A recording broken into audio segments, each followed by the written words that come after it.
মুকুট ৰয় বহু প্ৰতীক্ষিত ইতিমধ্যে তালিকাখন প্ৰকাশ পালে গতিকে স্পেচিয়েল কি তালিকাখনক লৈ ৰনোজ পেগু আকৌ এবাৰ দ্বিতীয়বাৰলৈ তৃতীয়বাৰলৈ এবাৰ মন্ত্ৰী হিচাপে আকৌ শপত ল'বলৈ আগবাঢ়িছে গতিকে কি ক'ব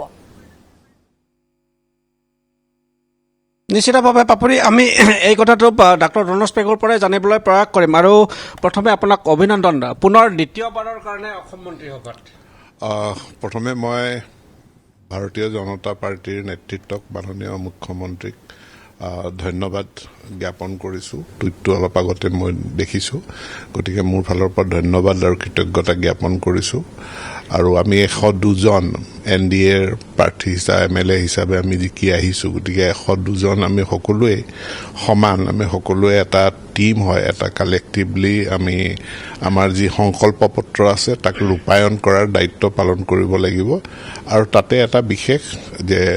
মানে মন্ত্ৰী হিচাপে দায়িত্ব প্ৰদান কৰিব ওলাইছে গতিকে মন্ত্ৰী হ'লেও মই এজন বিধায়ক মই বাকীসকল বিধায়কৰ নিচিনাই বিধায়ক গতিকে 102জনীয়া আমাৰ যিটো টিম সেই টিমটোৰে আমি কালেক্টিভলি সংকল্প পত্ৰক বিকশিত অসম সুৰক্ষিত অসম সুনিশ্চিত কৰাৰ কাৰণে আমি কাম কৰিম 126খন আসন বিশিষ্ট অসম বিধানসভা আৰু তেনে পৰিপ্ৰেক্ষিততে মুখ্যমন্ত্ৰীসহ অসম মন্ত্ৰীসভাৰ আসনৰ সংখ্যা 19 গতিকে 102খন আসন NDAৰ যথেষ্ট প্ৰত্যাহ্বান এই তালিকাখন যুগুত কৰাৰ ক্ষেত্ৰত এই তালিকাখন দেখি আপুনি কেনে অনুভৱ তালিকাখন মই দেখিছোঁ যে অসমৰ সকলো জিলা সকলো অঞ্চল সকলো জাতি জনগোষ্ঠী প্ৰতিনিধিত্ব পাইছে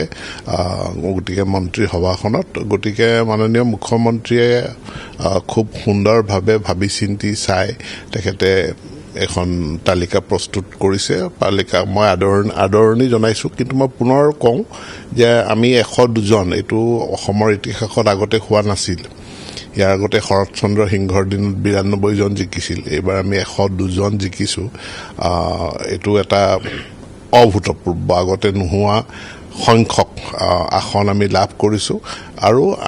মই কৈছোঁ যে আমি 102জনে আমি এটা টিম হিচাপে আমি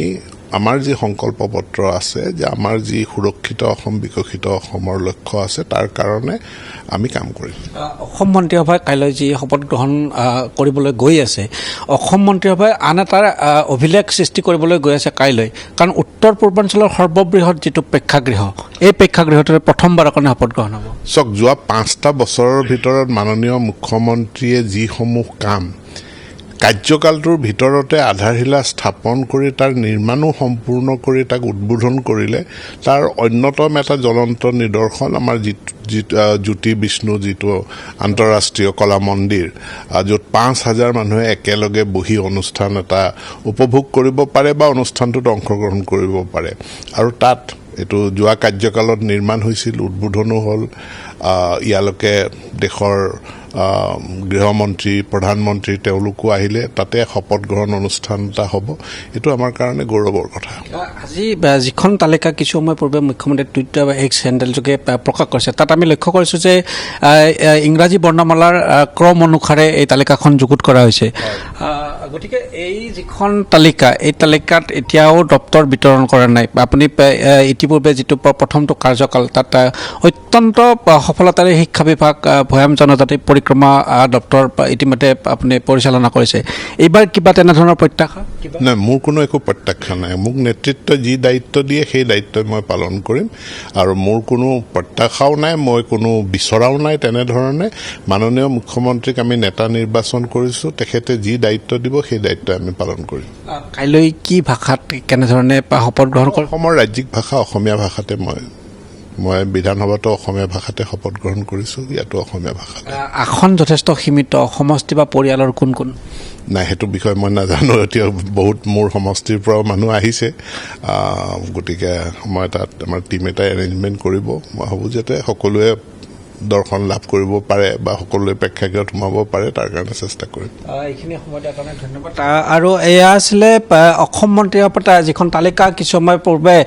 মুখ্যমন্ত্ৰীয়ে এক্স হেণ্ডেলযোগে প্ৰকাশ কৰিলে তাত অন্যতম এগৰাকী বিধায়ক ধেমাজি বিধানসভা সমষ্টিৰ পৰা নিৰ্বাচিত হৈছে তৃতীয়বাৰৰ কাৰণে আৰু অসম মন্ত্ৰীসভাত দ্বিতীয়বাৰৰ বাবে স্থান লাভ কৰা ডাক্তৰ ৰনোজ পেগু